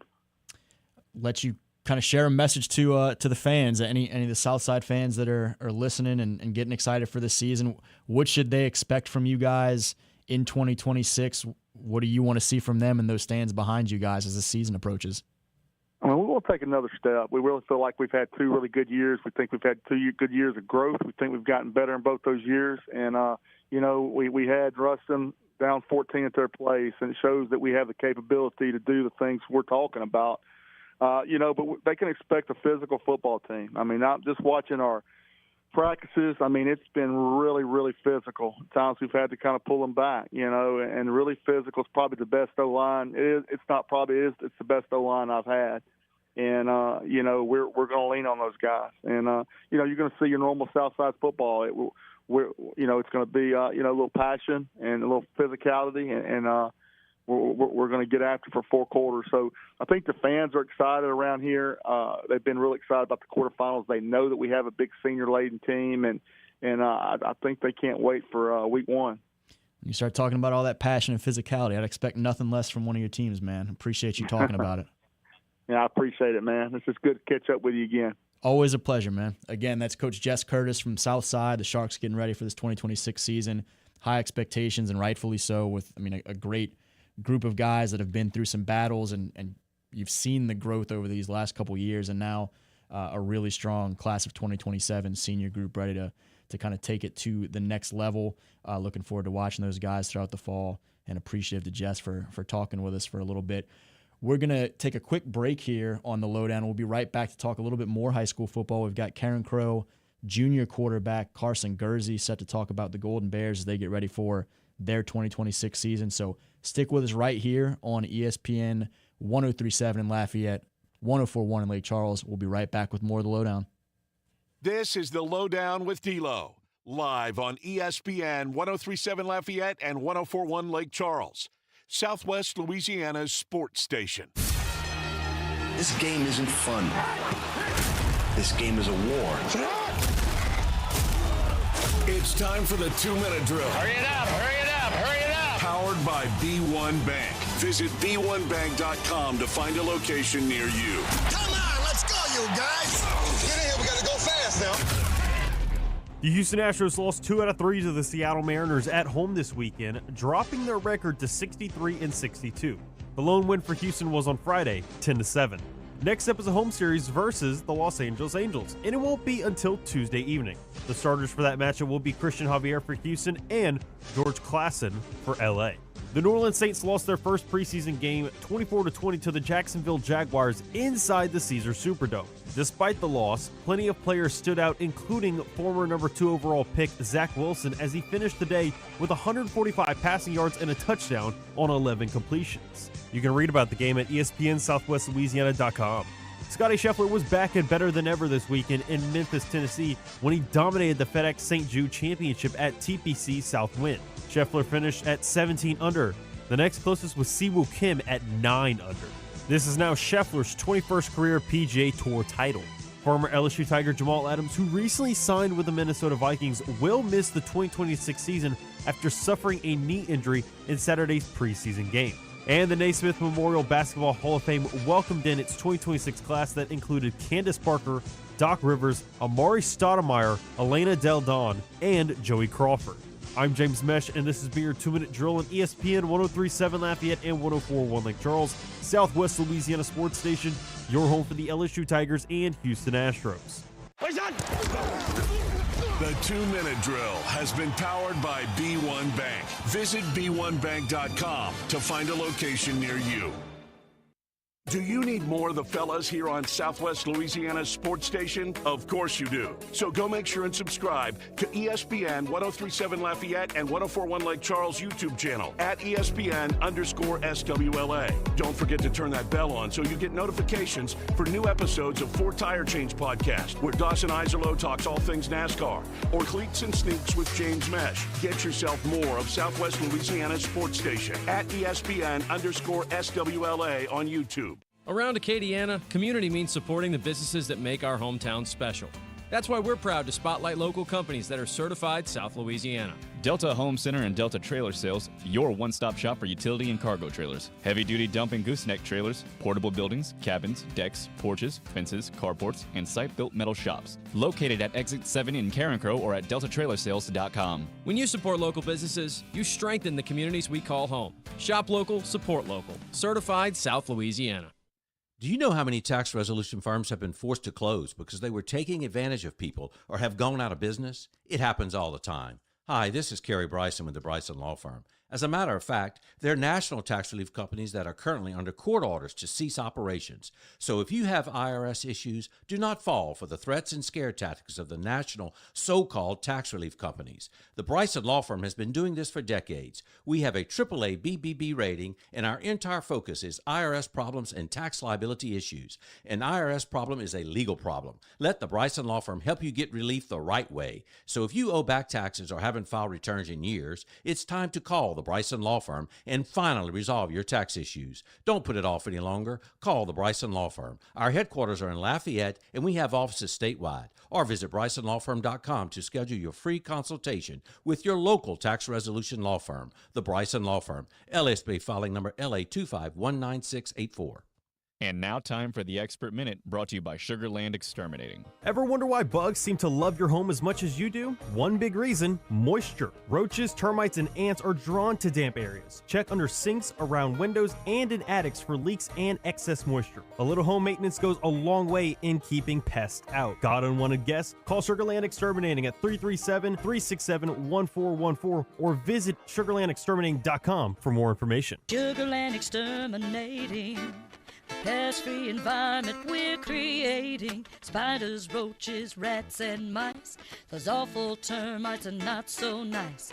Get rid of all your pests right now. Call Sugarland Exterminating. Termites, they're here. They're invasive. They can destroy your home if left untreated. Sugarland Exterminating has been in business for over 50 years, and they have the experience to effectively treat termites. Call 367-1414 or visit sugarlandexterminating.com. And that has been your Expert Minute, brought to you by Sugarland Exterminating.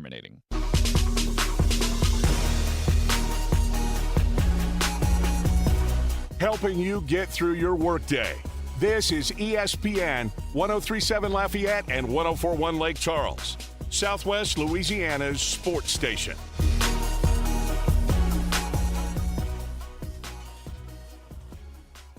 Welcome back to the LohDown on ESPN Southwest Louisiana Sports Station 1037 in Lafayette, 1041 in Lake Charles. Jerit Roser here today, filling in for Dawson Iserloh.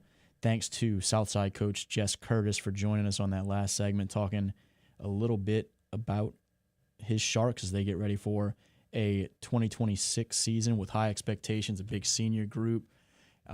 He mentioned just kind of continuing to progress as a program. Some of those games that they lost in 2024, they were that much closer in 25. They went on the road to Ruston in the quarterfinals back-to-back years and really battled the Bearcats last year, who were looking as strong as anybody in the state in Class 5A and in Division I non-select. James, try get Carson again. The bell just rung. They just got out of. We got Karen Crow, junior quarterback Carson Gursey, and we're working around the school schedule right now, trying to make sure that we, don't take anybody away from any classes and catch them in between class and practice and whatnot. But a lot of reasons to be excited about that Southside team in 5A again this year, and then this Karen Crow team that was a part of that 5A district this past year, now in 4A and in a 4A district where you've got to like the way some things set up for a team with a guy like Carson that's been playing. This will be his third year of varsity football, been through some battles, showed some flashes this past season, first Karen Crow quarterback to ever throw for over 400 yards in the game.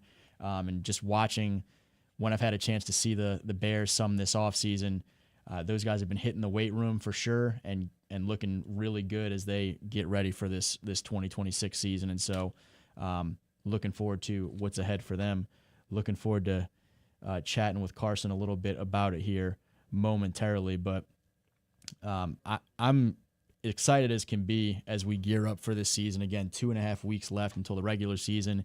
As Coach Curtis mentioned in that last segment, teams all over the state playing in scrimmages this week, getting a chance to finally watch themselves battle against someone other than their own teammates. And so should be a lot of fun here these next few days as teams get a chance to go get kind of their dress rehearsal, similar to what we were just talking about with the Saints and the opportunity against the Jags. And then a lot of excitement always in Lafayette area.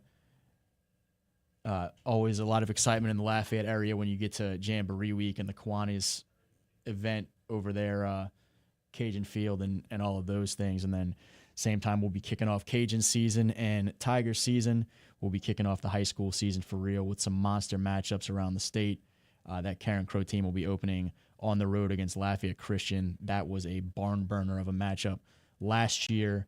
And so now the opportunity to for the Bears to try and go get a win there potentially, which I believe would be the first time that they had done so against LCA. Starts off a season where some of those matchups from past years, the exciting matchups like a week 3 against Acadiana, that was a rivalry matchup in district the past couple of years, remains intact as a non-district matchup here in week 3. And so that will be another big one of those big games like Jess Curtis from Southside mentioned in the previous matchup that kind of,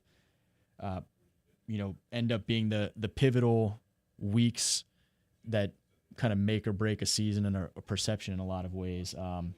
The Karen Crow Acadiana matchup is that every single year, and those two teams had a chance to see each other twice the last couple of years as well. And, Karen Crow is going to be eager to get a chance to get to that one with the way the last couple have gone, with some close wins going in favor of the Rams. Still working around this high school bell schedule, I guess. James, how we doing over there, man? I'm just trying to buy some time waiting on Carson, I guess. Trying to work around that high school schedule. But, man, I'm excited to talk to him because he's been someone I've enjoyed getting a chance to watch develop these last couple of years, going back to when he was an 8th grader, and just to watch him grow into a big role and big expectations for a program that obviously has all the tradition in the world. Yeah, and it'll definitely be exciting to see how Karen Crow goes, because I know with Chance Babineau, like, they had just an uber talented guy at quarterback. But I'll be really curious to see how Guernsey kind of takes that next step forward with another year under his belt. But definitely for sure having some high expectations over there, just quite literally for us right down the road over there at Karen Crow High School, see how the Golden Bears are able to do. But no, I have nothing but a lot of hope and a lot of expectations to that this young Golden Bear squad is going to really be good for them as well. Like, I know you put on Jess Curse and be like, I know you got a top 10 team, but like, I would also expect like Karen Crow's not too far off, especially in your rankings. Yeah, I think it's going to be a fun year in the area, and it typically has been, certainly. And so sometimes, especially when you start looking at preseason rankings, which mean about as much as, a sheet of this notebook that I could rip out and throw away here in a second, because once those games start happening, everything changes in a flash. It's more of just kind of a fun little expectations thing heading into the season. I think there's going to be a lot of teams that, honestly, if anyone's listening to the show today from some of those other teams before they get out to practice, I'll have some texts that are maybe questioning my pecking order a little bit, because there are teams that have realistic claims to being the best. Certainly, it's a great area, as Jess mentioned, just a great area of football from a regional standpoint, where you can expect good things from a number of programs year in and year out. And we've been stalling time waiting on Carson to get out of class, and we've got Carson on the phone now, so I'm excited to stop rambling and let Carson talk some, man. Hey, how are you doing today? How's everything treating you on a Monday, brother? Hey, what's going on? Oh, just trying to make this radio thing work for a couple hours here, and excited to talk to you. Anytime I get a chance to come out here, I always love having the opportunity to spotlight some top high school programs, top high school athletes, and as we were just telling folks a couple minutes ago, you're someone I have had high expectations for going back to when you were an 8th grader, and we've watched you continue to kind of grow these last couple of years. For you, we'll talk some about the individual development, but let's just talk about this team as you guys get ready for 2026. What have you seen from your group this offseason and through these first couple of weeks of fall as you now get into, close to scrimmage mode? How are you feeling about the mentality and vibe around this Bears squad? Yeah, I'm feeling great. I mean, we have a great group of guys that are hardworking, determined, and have the right mindset going into this year. They're willing to stay after practice, get that extra reps in, stay even longer after, and come in the meeting room and watch some film, go over some installs, things like that. I mean, we got some dudes. I mean, like Hayden Monroe, Cameron Bernard, Carde Baptiste. I mean, and that's just to name 3. But those are 3 guys that are really going to make a big impact out on the field. And we also have what I love about our team the most, honestly, is that we have a good we have good people. Like Coach Peter said this the other day, that your best players are also your best people. And I think that's a big testament to the guys on our team. You know, they're great outside of school. They're great to the parents. They're great to the community. They're great to the kids within the school. They're great to the faculty and the staff. And they're just great people to be around. Like I'm excited to come to work every day. You know, like they get me excited to come here. And I think that's honestly the best part about the team. Goes a long way for the best teams. That usually ends up being the case, where your best players are good people, your best players are the hardest workers. All those things you hear about goes a long way to teams reaching kind of their ceiling and really being able to accomplish quite a bit. And you mentioned the willingness to work and talk about practice and film study and all those things. And I mentioned when we were trying to get you on the phone, just the weight room element too. I saw a picture of you guys at, I think, another media event or something recently, and you guys have been hitting the weights this offseason, huh? How has that? Yeah, no doubt. How has that piece of the offseason work been? You guys are getting pretty big.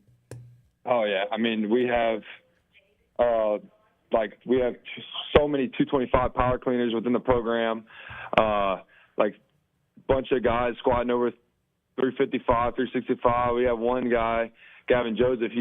I think we can only put 405 on the bar for squat without like bending the bar. And so I think he did like 405 10 times, and I think that equaled out to like 540 pounds. I mean, and again, all of this just goes back to how hard they work. Like back to the summer, heck, even back in December, whenever our season was cut short, and we were right back in the weight room. You know, that it's all a testament to all the months that y'all have not seen, like before summer workouts even. And they just come in there ready to work. They're drinking their protein shakes after workouts, and just going hard in the weight room every single day. And I mean, like the weight room's so important to just like you're living a healthy life, and then also within athletic performance as well.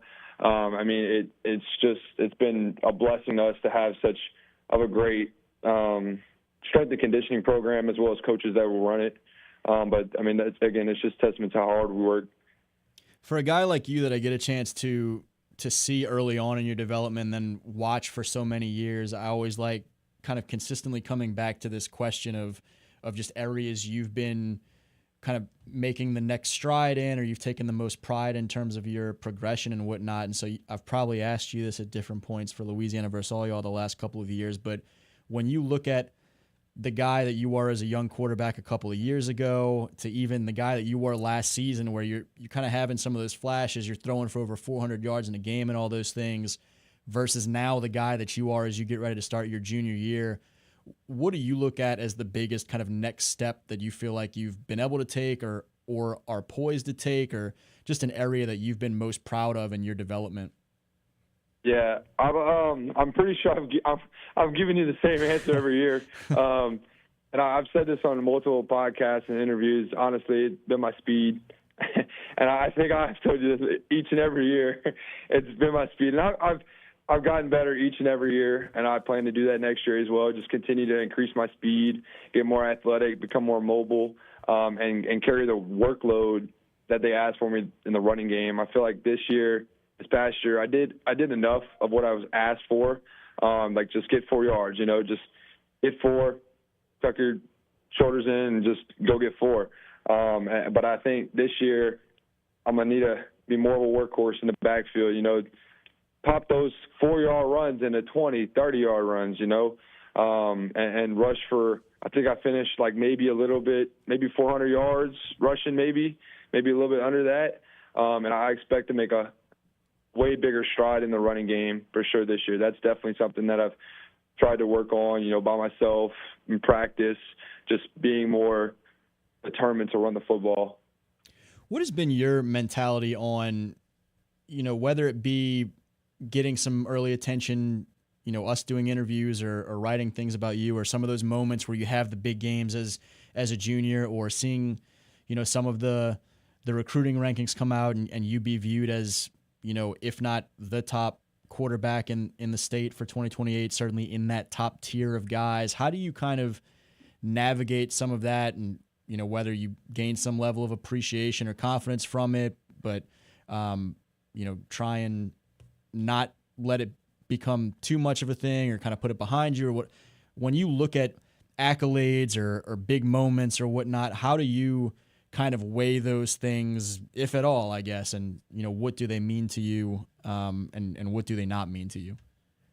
Yeah, I mean, look, accolades are nice and all, but I mean, like, people ask me all the time, like, what do you plan on doing this year? Like, what are your goals? And I tell them, like, I don't have any personal goals. Like, I have team goals, team-oriented goals. Like, if we win a state title, win a district title, then that's what makes me feel accomplished. And I feel like just naturally, if you win district, you win state, I'm naturally going to have good accolades. I can't play bad and my team win football games.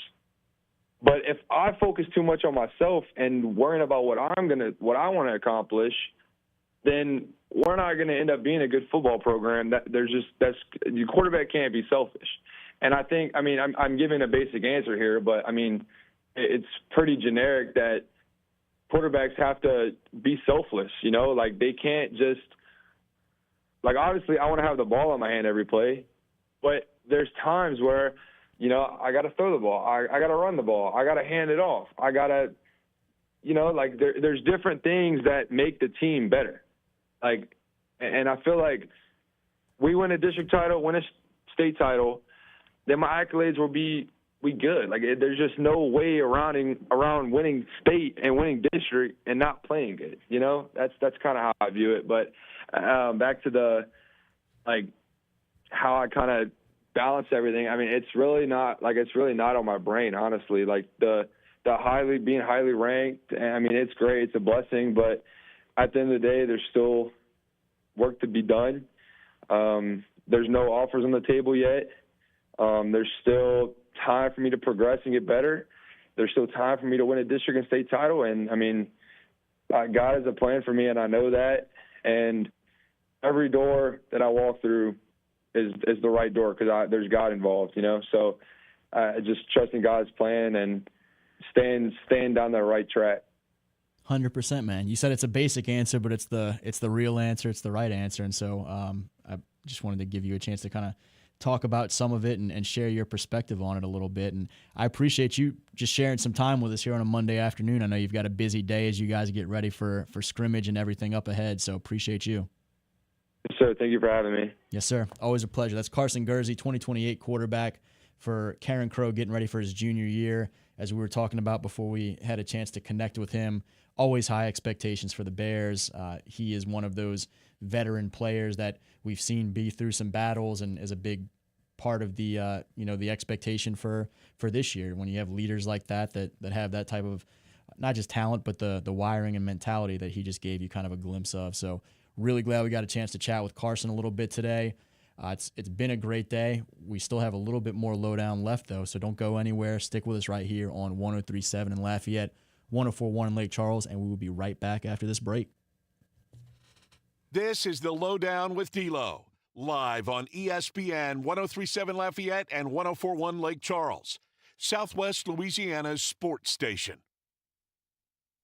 ESPN 103.7 Lafayette and 104.1 Lake Charles is the proud winner of 4 2026 LAB Prestige Awards, including Best Use of Digital Media, Foot's Friday Fury, Best Live On-Site Remote for our Super Bowl Radio Row coverage, Best Promotion for our No Shave November initiative, and Radio Young Professional of the Year for Dawson Iserloh. We're proud of being Southwest Louisiana's sports station and are humbled to be recognized by the Louisiana Association of Broadcasters. It's 9 a.m. You just received a voicemail from your boss. Hey, Janet. Heads up. We got an important meeting coming up Thursday. The big guys are coming into town, so I need you in charge of lunch, and we've got to look good. Luckily for Janet, she knows a place, and she knows her boss will be impressed. Honey Baked Ham can cater your next event. Delicious and freshly sliced deli trays, box lunches with sandwich, chips, and dessert. Or try our fresh salad boxes, and the perfect touch with a meat and cheese tray. Honey Baked Ham Company. We are the soldiers of the Louisiana Army National Guard. We are your neighbors. We are your sons and daughters. While we serve part-time, we are learning valuable life and job skills. We are earning money for college, for trade and technical schools, and for certifications. We are proud to serve both our country and our home state. We are your Louisiana Army National Guard. Sponsored by the Louisiana Army National Guard. Aired by the Louisiana Association of Broadcasters and this station. Oh, look who's here. Everybody Loves Raymond is on MeTV. Who told you that? Raymond! America's #1 classic TV network. Nothing even comes close. Enjoy 2 back-to-back episodes every weeknight. We're doing it twice. Watch Everybody Loves Raymond. Yeah, it's all about you, Raymond. Weeknights starting at 8 on MeTV. Watch Meet TV Acadiana on KLWB, over the air on channel 50.1. Check your local cable listings for the channel in your area. What is dementia? Is it the same as Alzheimer's? What is vascular dementia, Lewy body, FTD, TBI, and CTE? If someone has memory loss, does that mean they have dementia? Millions of Americans ask these questions every day. I did too, and I learned. My wife Ginny developed dementia. I didn't know what to do or what was coming next. I'm Kevin Jameson, volunteer and president of the Dementia Society of America. I'm excited to offer you a free guide to understanding dementia. It's filled with facts about dementia, care planning, how doctors can help, and ways to keep your brain as healthy as possible. The Dementia Society of America is a national nonprofit, and we're ready to answer your questions. You want to live life to the fullest. I know that. Ginny did too, and I'm confident that we can help. Get your copy of the guide. Go to 1-800-DEMENTIA.org or call 1-800-DEMENTIA. Thank you.